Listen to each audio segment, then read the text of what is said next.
It's a preview on what we'll be teaching this week. This week, well, Monday 22, Wednesday 23, okay, Friday 24. So how this lecture is being structured is based on Note 21. You learn what it is buffer, right? Based on what I just covered in the first 3 videos, what is buffer? It's, let's say, 0.5 weak and 0.5, well, I mean M, okay? Conjugate. Can be weak acid and conjugate base, can be weak base and its conjugate acid. In the first 2 videos, okay, there are 2 videos, I made 1 example each on what is that. And I did set this can be something what? Okay, can be 0.5 strong at 1.0 weak. That's also on Note 21, okay? That's also on Note 21. Okay, number 22. Oh, by the way, we did an ice table on this, if people need, okay? On Note 22, I'm going to give you something a little bit different. It's called dilution. So what I just did here, I just told you 0.5 and 1.0. I said nothing about volume change. Because so far, I only want you to focus on how much weak and its conjugates can be reacted with. I just assume you guessed this 0.5. Okay? Magically. But nothing comes magically. So I do want to review. So in today's notes, in today's lecture, we're going to do dilution. I'm going to show you volume actually going to play a effect.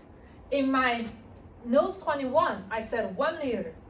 1 liter means whatever you're going to play around with is not going to have a really huge impact of that. However, introducing volume means whatever really you did in the lab. This is your burette, okay? With sodium hydroxide in it. Don't you have something like a fill up to, let's say, 30 milliliter or maybe 50 milliliter based on what's your pH? They might say, okay, fill all the way up to 50. Okay, but the problem is, whatever in your flask, there are only 10. Do you use 10 or 15 milliliter in your flask, bottom of the flask? 15? Yeah, it's changed each quarter because we don't want people to cheat on post-doc. Okay, what's the current quarter volume? 15 or 10? I don't know. Okay, let's write 15. Okay? Don't you only have 15 milliliter? Right? Okay, with the progressing of your titration, it's not something like 1 liter. You just focus on concentration change.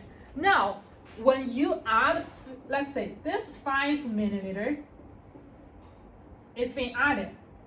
You have a significant amount change on volume. That's also dilution. Okay? So notes 22, apart from review of buffer, I will review on dilution and I'm going to show you what's the possibility of doing those. Strong acid or weak acid, what's the possibility of that? Okay, notes 23 is going to be strong acid, strong base titration. We will take dilution into consideration. The whole notes 22, we deal with, I think, 5, 0 milliliter, 10 milliliter, 20 milliliter, maybe 25, I forgot. Okay, 30. Look at what we have here. You only have 15 milliliter when you start titration. By the end of the titration, you have almost double or triple amount of the volume. This is double or triple amount of the dilution already. Based on even you just add a straightforward water, your concentration change. That's going to affect all the things, right? Didn't we say pH is a concentration of a hydronium ion? Okay, not to mention you have strong acid, strong base titration. My quick question is, do I have ice table here? No. Okay, when do I have? You have a weak acid. Yes, or weak base with strong acid. That's lecture 25 because we'll have weak acid, strong base titration. this will still have the problem of dilution, but this time we are also going to have I stable at each of the different stage. Okay, now the quick question, which requested by the student here, want me to go over what is midpoint. Okay, that's what happens only on nodes of 24. Because if I have strong acid, I don't have an I stable. All I have is straightforwardly when my strong acid equals to my strong base. That we'll call equivalent point. Are we cool with this? Okay, preview on this. I think it's not actually preview. You all did strong acid, strong base titration line, right? Have you ever been asking plot Excel on the pH over volume? Okay, what does they look like?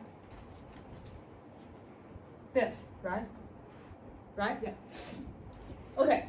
I don't know if any of you have done weak acid. How many of you have done weak acid titration? You? Okay. What's the curve look like? Oh, I haven't graphed it yet. You haven't graphed it? I can tell you. Okay. If that's not something you see in the lab, then you're in trouble. Okay. Okay. I'll be like this. So you will have a way longer, maybe. This will not be very, I'll say, something like this. So instead of a straight line, straight jump. Okay, what is this strong? What is equivalent point?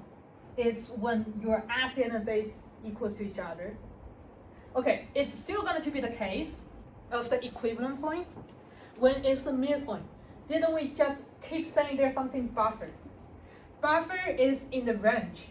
That's the pH does not change significantly. Even you have a strong base dripping, just like here, dripping into the flask, right? Okay, midpoint is halfway of that, okay? It's in the mid of this. And mathematically, okay, on your Annealy reader, it's going to show you when it's the midpoint, which I will also go over this on Friday lecture notes. It's also on those mathematically, but I think it will be too early because later I will show you how to do the I stable. But roughly, if you want to know where the midpoint is, this is, okay? Are we cool with it? Okay.